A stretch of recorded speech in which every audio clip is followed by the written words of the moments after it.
Ce que je vais vous dire ne s'adresse pas à votre intellect. Ce n'est pas une suite logique d'arguments à comprendre, ni une belle histoire à écouter passivement. C'est un murmure adressé à une partie de vous que vous avez peut-être oubliée, ou que le bruit du monde a enseveli. Une partie de vous qui sait, une partie qui n'a pas besoin de preuves, parce qu'elle reconnaît la vérité quand elle la ressent. Et si vous êtes encore là, ce n'est pas par hasard. Ce n'est jamais un hasard.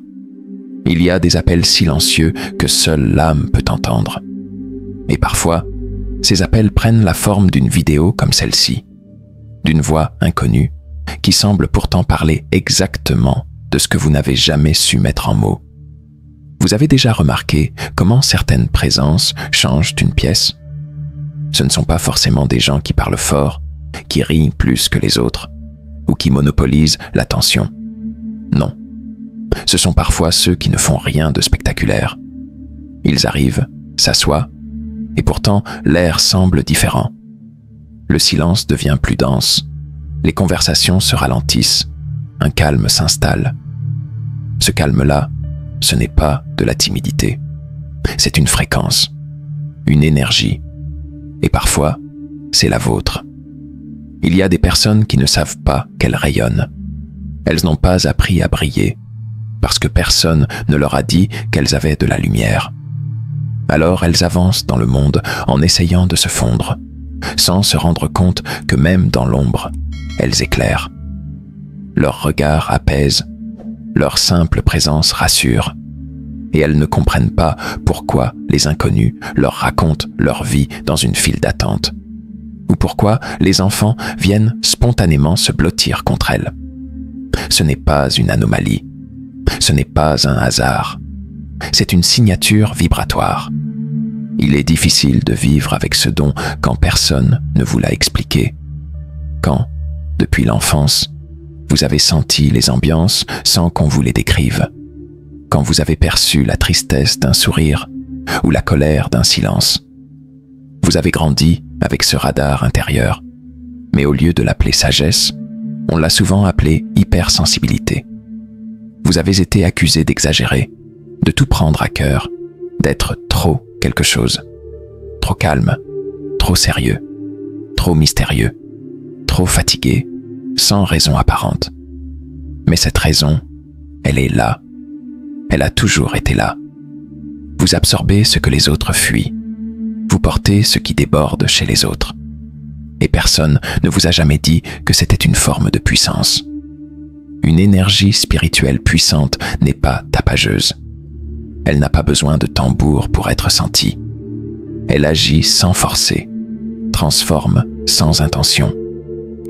Vous avez peut-être déjà remarqué que des conflits s'apaisent après votre intervention, même si vous n'avez prononcé que quelques mots, ou que certaines personnes vous évitent après vous avoir croisé, sans même savoir pourquoi. Ce n'est pas vous qu'elles fuient, c'est ce que votre énergie révèle chez elles. C'est le reflet qu'elles perçoivent dans votre silence. Et ce silence, vous l'avez apprivoisé, vous l'avez même cultivé, parce que dans ce monde qui crie pour exister, votre âme vous a appris à écouter ce qui ne s'entend pas. Elle vous a montré que le plus grand pouvoir n'est pas de convaincre, mais d'incarner, pas d'impressionner, mais de vibrer. Et vous vibrez, même si vous l'ignorez. Vous vibrez quand vous êtes vrai, quand vous ne jouez aucun rôle, quand vous êtes juste là. Mais être juste là, dans un monde qui exige de prouver en permanence sa valeur, c'est un acte de rébellion. Cela vous rend différent. Et parfois, cette différence pèse. Vous vous êtes souvent demandé pourquoi vous vous sentiez si fatigué après avoir été en société. Pourquoi certains lieux vous donnaient mal à la tête sans raison. Pourquoi vous dormiez mal certains soirs, sans que rien d'anormal ne se soit produit. Ce n'est pas de l'imagination.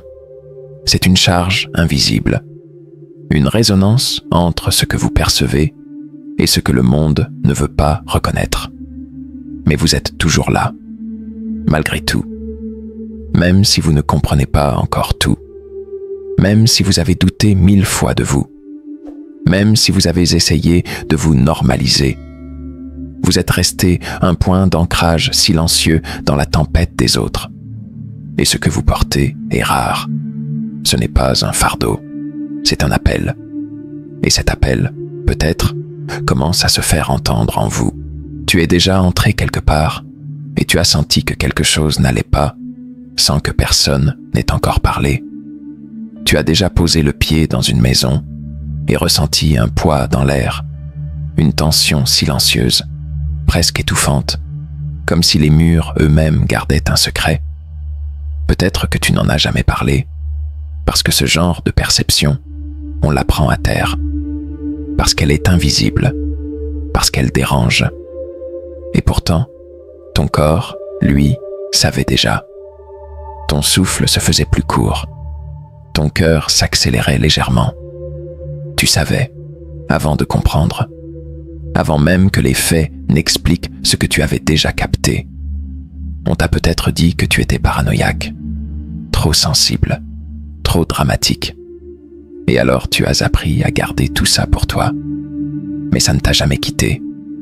Tu continues à percevoir l'émotion dans un regard qui se détourne, le mensonge caché sous un sourire poli, la colère voilée dans une poignée de main trop ferme. Ce que tu ressens, personne ne le t'enseigne. Et pourtant, tu le sais. C'est comme une mémoire qui ne vient pas du cerveau, mais du cœur.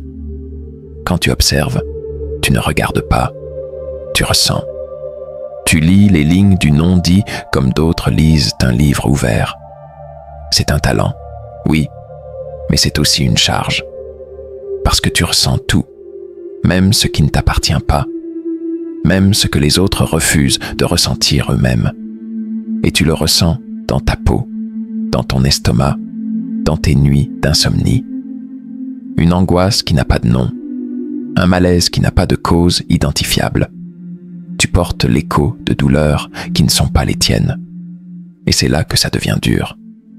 Car comment expliquer à ton entourage que tu as mal sans blessure, que tu es épuisé sans avoir couru, que tu es triste sans drame apparent?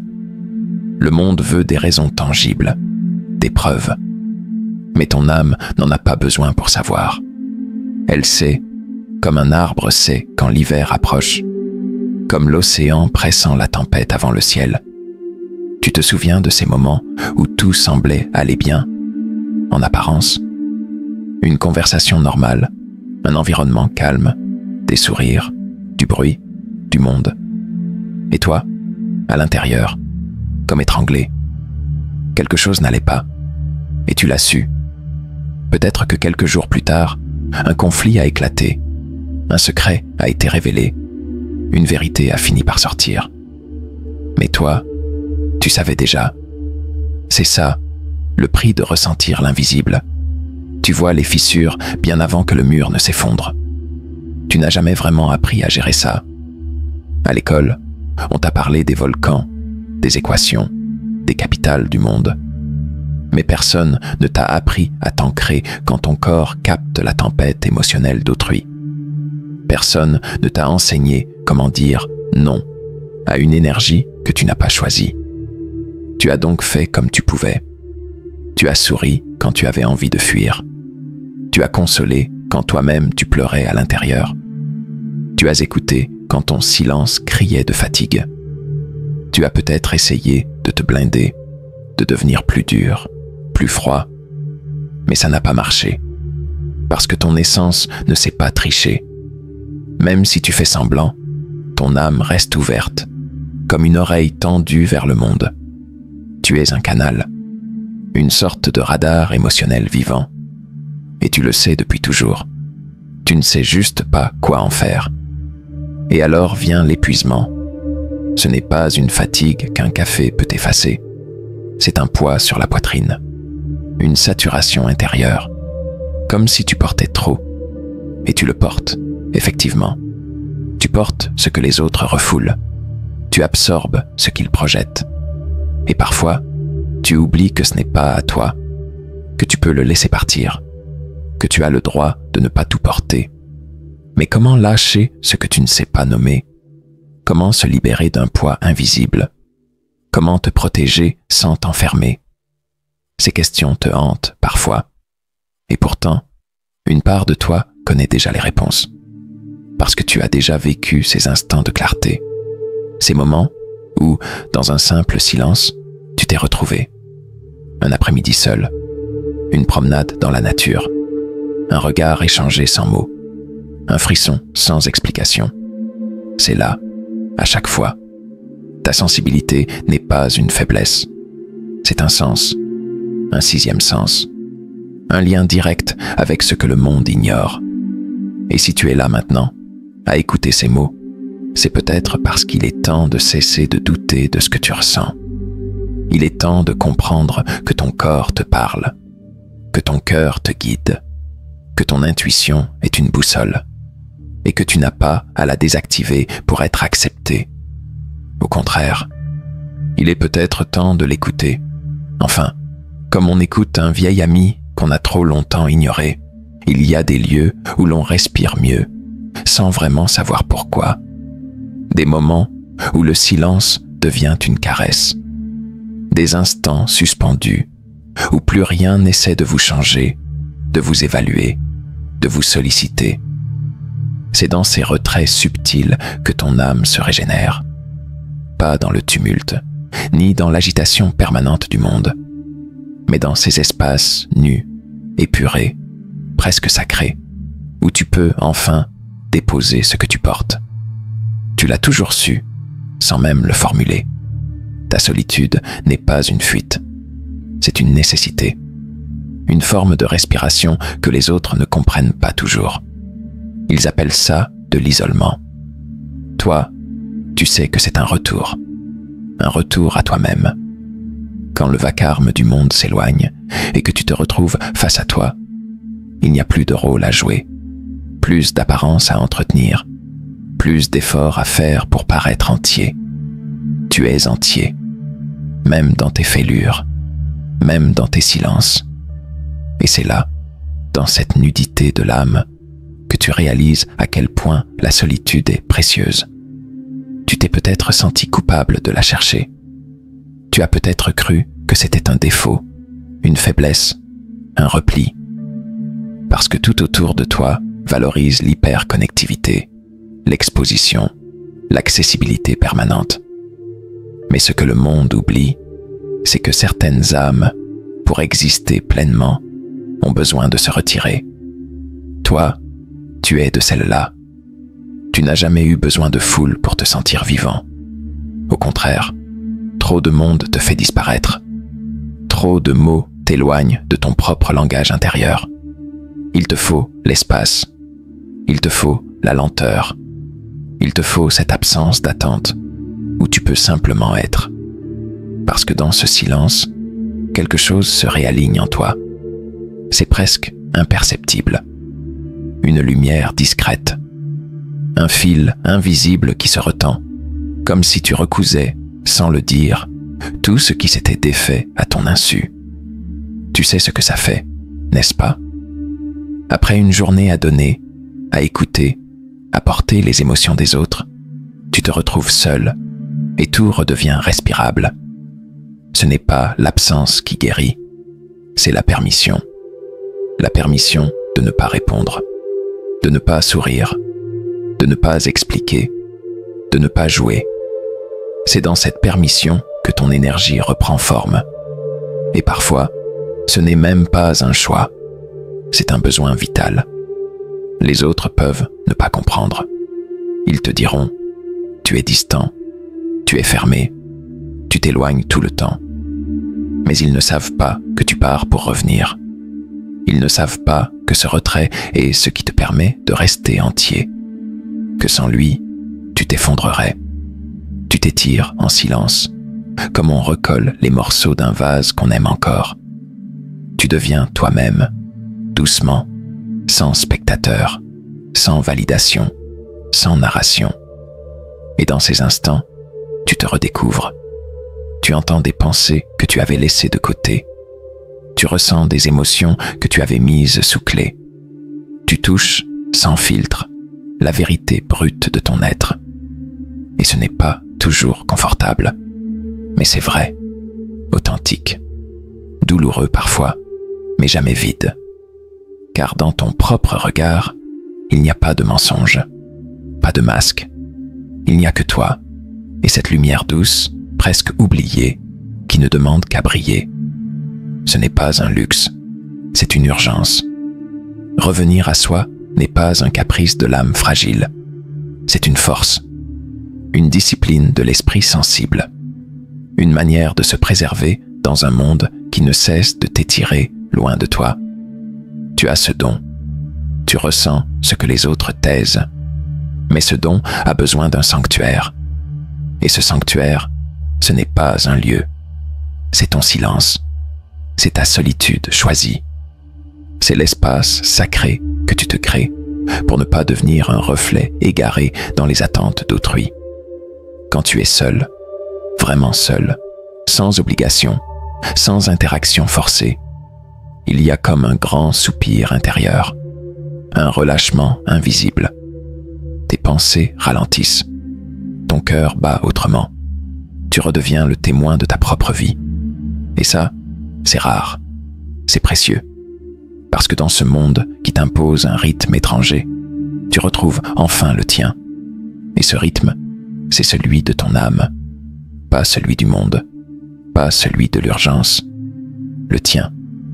Tu n'as jamais été ordinaire, même quand tu as essayé, même quand tu t'es plié aux habitudes, aux normes, aux attentes. Tu as toujours senti qu'il y avait quelque chose en toi qui ne rentrait pas dans les cases, une sorte de fréquence différente, une vérité qui palpitait dans ton silence, un feu tranquille que rien ni personne n'avait su expliquer. Peut-être que tu t'es efforcé d'être discret, de ne pas déranger, de t'adapter. Mais malgré tous ces efforts, ton énergie parlait pour toi. Elle précédait tes mots. Elle effleurait les gens sans qu'ils comprennent pourquoi ils se sentaient si touchés, si exposés, si émus.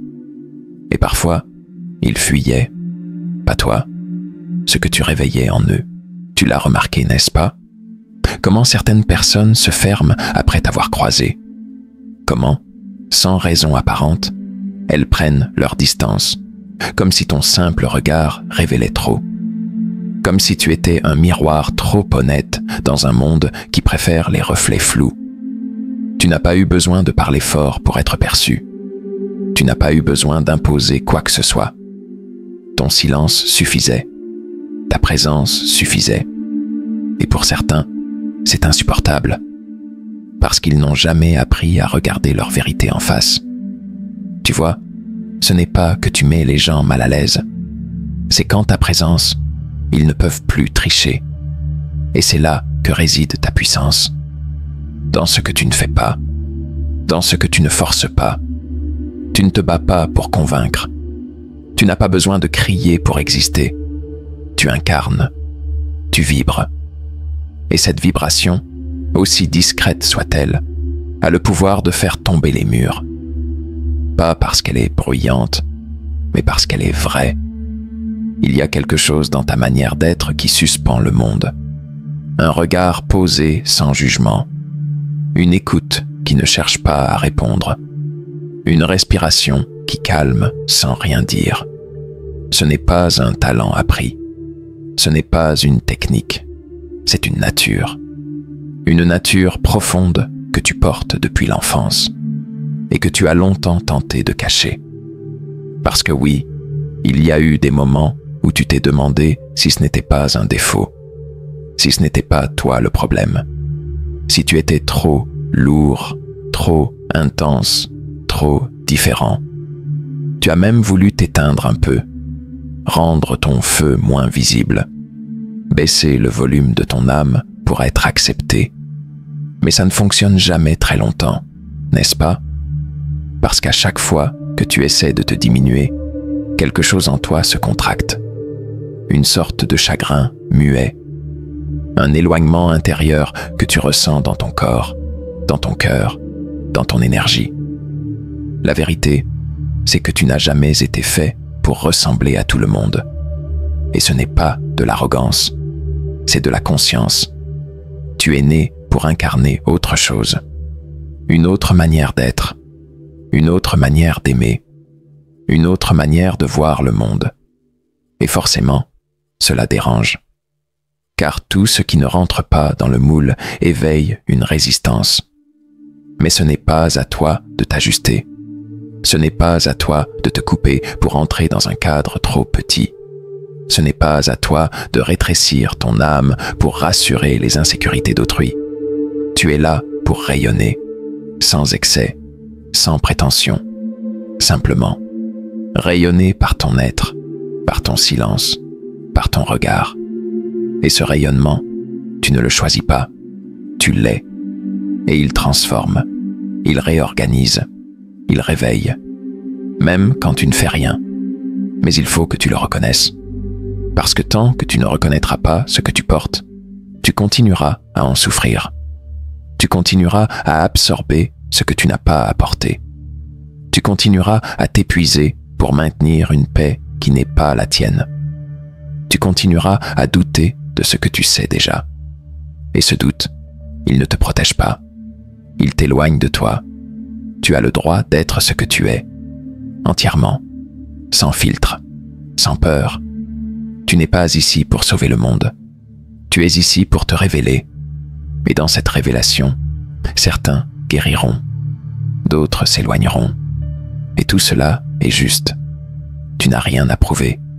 Tu n'as qu'à être, mais être pleinement, avec toute l'intensité que cela implique, avec toute la lumière que cela exige. Parce que le monde a besoin de cette lumière, même s'il ne le sait pas encore, même s'il la rejette au début. Il en a besoin. Et toi, tu le sais déjà. Tu es entré dans des pièces, et sans dire un mot, tu as senti l'atmosphère changer. Tu l'as vu dans les épaules qui se détendent, dans les voix qui baissent d'un ton, dans ces silences soudains qui ne sont pas vides, mais habités. Tu n'as rien fait. Et pourtant, tout a bougé. On t'a peut-être déjà dit après ton départ, depuis que tu es parti, ce n'est plus pareil. Tu ne sais pas comment répondre à ça, parce que toi-même, tu ne comprends pas toujours ce que tu apportes. Mais tu le portes, et ça se transmet. Ce n'est pas un rôle, ce n'est pas une posture, c'est ta fréquence. Elle ne s'impose pas, elle ne force rien, mais elle touche, comme une musique qui ne joue que pour ceux qui savent écouter, ceux qui ont déjà pleuré en secret, qui ont déjà tenu bon sans soutien, qui ont ressenti ce poids invisible que personne ne nomme. C'est à eux que tu parles, sans parler, à eux que tu tends la main, même en silence. Tu es un centre, et les centres ne courent pas, ils ne s'agitent pas, ils respirent, ils attendent, ils soutiennent, ils accueillent. C'est peut-être pour cela que certains viennent vers toi comme s'ils te connaissaient déjà, comme s'ils cherchaient en toi un espace où ils peuvent enfin se reposer. Tu n'as jamais cherché à jouer ce rôle, mais tu l'as toujours incarné. Tu es ce souffle qui calme, ce regard qui ne juge pas, cette présence qui autorise. Et ce n'est pas toujours facile, parce que tout le monde n'est pas prêt pour ça. Certains te fuient, d'autres t'agressent, non pas parce que tu fais du mal, mais parce que ta seule existence rappelle à chacun ce qu'il a perdu ou ce qu'il a refusé d'écouter en lui-même. Ta paix dérange, parce qu'elle est authentique, parce qu'elle met en lumière le chaos caché. Et c'est là que ton énergie devient presque révolutionnaire. Elle ne parle pas, mais elle déprogramme. Elle ne réagit pas, mais elle reconfigure. Tu n'as pas besoin de dominer, ni de convaincre. Tu n'es pas ici pour accumuler. Tu es ici pour vibrer. Et ta vibration est un alignement entre l'intérieur et l'extérieur. Un accord rare. Une cohérence que beaucoup ont oubliée. Et c'est pour cela qu'on se souvient de toi. Non pas pour ce que tu dis, mais pour ce que les gens deviennent quand ils sont avec toi. Ils deviennent plus vrais, plus profonds, plus vivants. Et parfois, cela les effraie. Mais souvent, cela les libère. Tu n'as pas besoin de comprendre comment cela fonctionne. Tu n'as pas besoin de t'expliquer. Tu as seulement besoin de te souvenir. Te souvenir que tu es un pont entre ce qui est visible et ce qui ne l'est pas, entre ce que les gens croient être et ce qu'ils sont profondément. Tu ouvres ces passages sans le vouloir. Et dans ton sillage, les choses s'ajustent, se dévoilent, se réparent. Cela te demande de la force. Pas une force extérieure, brutale ou défensive. Une force intérieure, silencieuse, profonde. Celle qui permet de rester centré quand tout tangue autour. Celle qui accepte de ne pas être compris, tant que tu restes fidèle à ce que tu ressens. Celle qui ne cherche pas à plaire, mais à incarner. Tu sais maintenant que ton énergie n'est pas un accident. Ce n'est pas un excès. Ce n'est pas une fragilité. C'est une présence. Une présence qui éclaire, parfois sans que personne ne s'en aperçoive. Et c'est suffisant. Ce que tu es suffit. Tu n'as pas besoin de devenir. Tu n'as pas besoin de t'améliorer pour mériter ta place. Tu l'as déjà. Alors, respire. Ne change rien. Reviens simplement à toi. Pas à la version que le monde attend. À la version que ton âme appelle. Et laisse-la rayonner. Dans la douceur, dans l'ombre, dans la lumière. Peu importe. Car ceux qui doivent te voir, te verront. Ceux qui doivent t'entendre, t'entendront. Et ceux qui doivent vibrer avec toi, le feront, sans que tu n'aies à tendre la main. Parce que tu n'es pas là pour convaincre. Tu es là pour rappeler. Rappeler à ceux qui ont oublié qu'ils ont eux aussi cette lumière en eux. Et cela commence toujours par un souffle, un regard, une présence, la tienne.